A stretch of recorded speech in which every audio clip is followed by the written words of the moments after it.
Assalamualaikum warahmatullahi wabarakatuh. Perkenalkan, nama saya Nur Fadila, peserta Latsar CPNS Angkatan 10 kelompok 1. Di sini saya akan bahas sedikit terkait isu pelayanan publik digitalisasi. Sebelumnya, apa sih yang dimaksud dengan pelayanan digitalisasi? Nah, pelayanan publik digitalisasi ini adalah proses penyelenggaraan layanan publik yang memanfaatkan teknologi digital untuk meningkatkan efisiensi, transparansi, kemudahan akses, dan kualitas pelayanan kepada masyarakat. Terkait isu yang akan dibahas, nah, perkembangan teknologi informasi menuntut pemerintah untuk melakukan transformasi digital di berbagai bidang, termasuk dalam pengelolaan keuangan daerah. Salah satu nyata transformasi tersebut adalah implementasi sistem informasi pemerintah daerah Republik Indonesia atau SIPDRI yang dikembangkan oleh Kemendagri. Nah, SIPDRI ini bertujuan untuk mewujudkan tata kelola pemerintahan yang transparan, akuntabel, dan efisien melalui digitalisasi proses perencanaan, penganggaran, pelaksanaan, serta pelaporan keuangan daerah. Dalam konteks pelayanan publik bidang penganggaran, penerapan SIPDRI ini diharapkan mampu mempercepat proses penyusunan, validasi, dan pelaporan APBD. Namun, dalam praktiknya masih terdapat sejumlah tantangan, terutama pada aspek penerapan analisis standar belanja atau ASB, baik fisik maupun non-fisik, dan standar biaya umum ataupun SBU. Tantangan tersebut meliputi keterbatasan sumber daya manusia dan dalam memahami mekanisme sistem digital dan ketidaksinkronan data.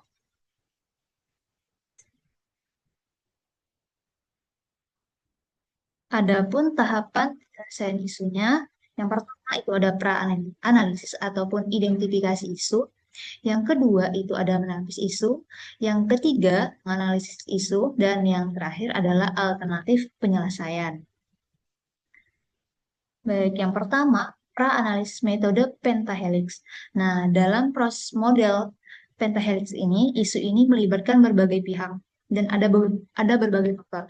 Pertama itu government. Yang faktornya keterlambatan pembaruan data standar biaya. Yang kedua, keterbatasan koordinasi antara perencanaan dan penganggaran. Yang faktor yang kedua yaitu akademisi. Minimnya riset dan kolaborasi akademik dengan pemerintah daerah. Dan yang kedua, kurangnya transfer pengetahuan kepada ASN. Faktor yang ketiga adalah bisnis. Nah, di sini yang pertama itu kurang dilibatkan dalam pengembangan sistem pendukung SIPD. Yang kedua, keterbatasan vendor daerah dalam menyesuaikan teknologi SIPD pusat. Faktor yang keempat adalah society. Yang pertama, kurangnya akses publik terhadap informasi anggaran berbasis SIPD. Yang kedua, rendahnya partisipasi masyarakat dalam evaluasi ASB dan SBU. Dan yang kelima adalah media. Inilah minimnya publikasi dan literasi digital tentang SIPDRI dan penerapan ASB maupun SBU.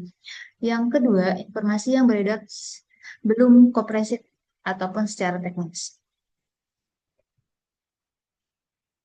Yang kedua, menapis isu dengan USG. Nah, di sini ada 5 isu utama dalam penyelesaian. Yang pertama, kurangnya integrasi dan sinkronisasi data ASB, SBU dengan SIPDRI yang memiliki skor 14 dengan ranking 1. Yang kedua, keterbatasan kapasitas dan literasi digital ASN dalam pengoperasian SIPDRI. Bisa dilihat dari urgensinya, seriousness-nya, dan growth-nya prioritas kedua. Terus yang ketiga, keterlambatan pembaruan data dan regulasi ASB ataupun SBU di SIPDRI dengan skor 11 dan prioritas yang ketiga. Terus yang keempat adalah kurangnya sinergi antar pemangku kepentingan. Dan yang terakhir adalah terbatasnya akses publik terhadap informasi SIPD dan hasil ASB dan juga SBU. Selanjutnya, menganalisis isu dengan fishbone. Nah, analisis dashboard digunakan untuk mengidentifikasi akar penyebab permasalahan. Nah, di sini setelah kita lihat tadi perankingannya, ini bisa kita analisis bahwa faktornya adalah kurangnya integrasi dan sinkronisasi data ASB SBU dalam SIPDRI. Yang pertama itu faktor teknologi atau sistem. Nah, di mana sistem SIPDRI ini belum sepenuhnya kompatibel dengan aplikasi perencanaan daerah lainnya.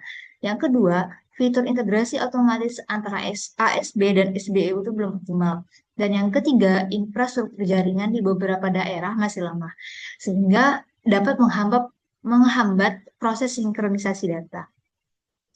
Faktor selanjutnya metode ataupun proses. Nah, ini yang pertama, proses pembaruan data dilakukan manual dan tidak otomatis tersinkron.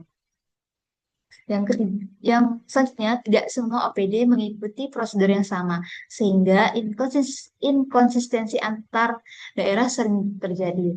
Terus faktor yang ketiga adalah manusia. Yang pertama, ASN belum memahami secara menyeluruh fungsi dan peran ASB ataupun SBU dalam SIPD.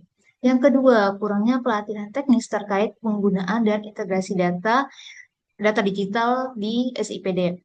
Yang ketiga, ketergantungan tinggi pada operator tertentu sehingga menimbulkan beberapa hambatan dalam proses input dan validasi. Terus pada faktor data dan informasi. Yang pertama, data harga satuan dalam SBU itu sering diperbaharui sesuai kondisi pasar. Sering tidak diperbaharui sesuai kondisi pasar.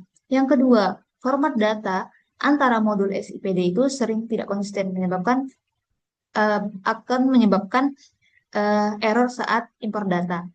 Dan yang ketiga, kurangnya validasi dan kontrol kualitas data sebelum diunggah ke sistem pusat. Selanjutnya, faktor kebijakan ataupun regulasi. Pertama, perubahan regulasi keuangan daerah tidak selalu langsung diakomodasi dalam sistem SIPD. Yang kedua, keterlambatan revisi kebijakan menyebabkan ketidaksesuaian data anggaran. Dan faktor yang keenam itu lingkungan ataupun koordinasi antar lembaga. Nah, di sini mungkin ada beberapa tidak ada forum koordinasi rutin untuk evaluasi teknis dan kebijakan sistem SIPD.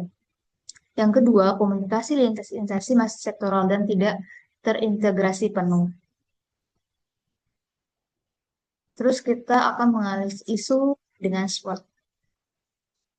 Nah, dari faktor-faktor yang sudah kita ketahui, di sini kita ketahui ada strength, ada kekuatannya, ada kelemahannya, ada peluang dan juga ancamannya. Nah, di sini kita bisa lihat untuk faktor SO, strength dan opportunity, ini kan menggunakan kekuatan yang ada untuk memanfaatkan peluang yang tersedia. Di sini kita bisa lihat memanfaatkan dukungan kebijakan SPBE untuk memperkuat integrasi SIPD. Yang kedua, mengoptimalkan kolaborasi pentahelix dalam penyusunan dan pembaruan ASB SBU digital. Terus kita pakai analisis yang ST, strength threat. Nah, ini menggunakan kekuatan yang ada untuk menghadapi ancaman. Ini kita bisa lakukan dengan menggunakan kebijakan nasional SIPD sebagai dasar pengamanan data keuangan. Dan yang kedua, mendorong standarisasi keamanan data antar daerah. Terus kita bisa gunakan faktor WO, mengatasi kelemahan dengan memanfaatkan peluang yang ada.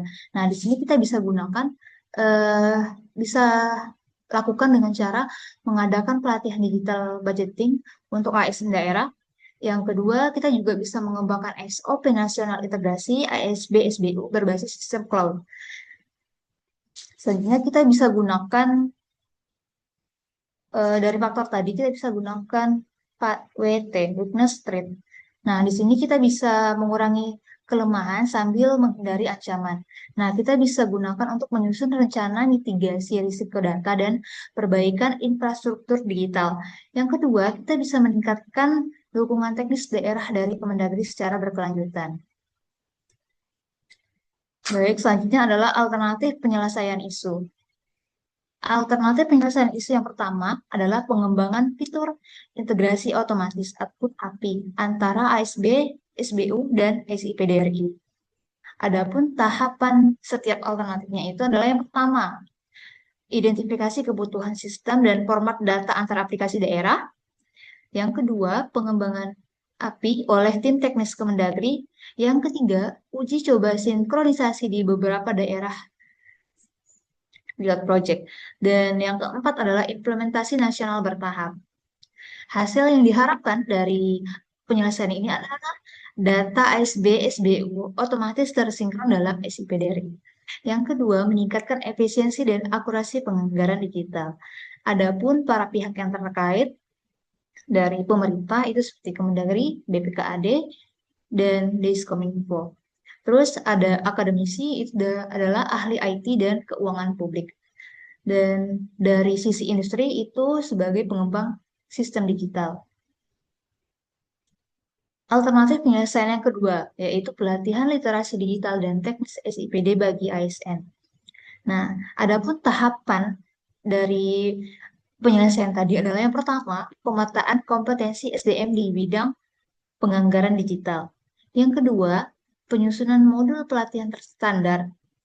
Yang ketiga, pelaksanaan bimbingan teknis dan pendampingan daring ataupun luring. Dan yang keempat adalah evaluasi hasil pelatihan. Adapun hasil yang diharapkan adalah ASN memahami cara input dan validasi data ASB SBU di SIPDRI. Yang kedua, meningkatkan kapasitas SDM daerah terhadap penganggaran digital.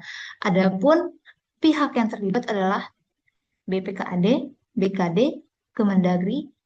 Dari sisi akademisi, ini bisa dari perguruan tinggi ataupun lembaga pelatihan. Dari sisi komunitas, ini bisa asosiasi profesi ASN. Terus terus alternatif penyelesaian yang ketiga, yaitu pembentukan forum koordinasi teknis SIPD daerah pusat.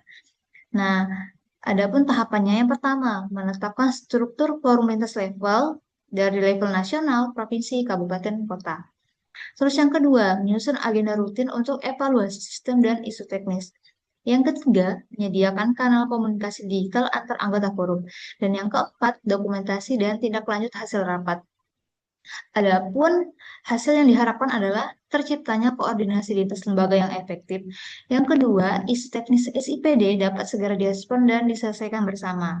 Adapun pihak yang terlibat adalah Kemendagri, BPKAD provinsi ataupun kabupaten.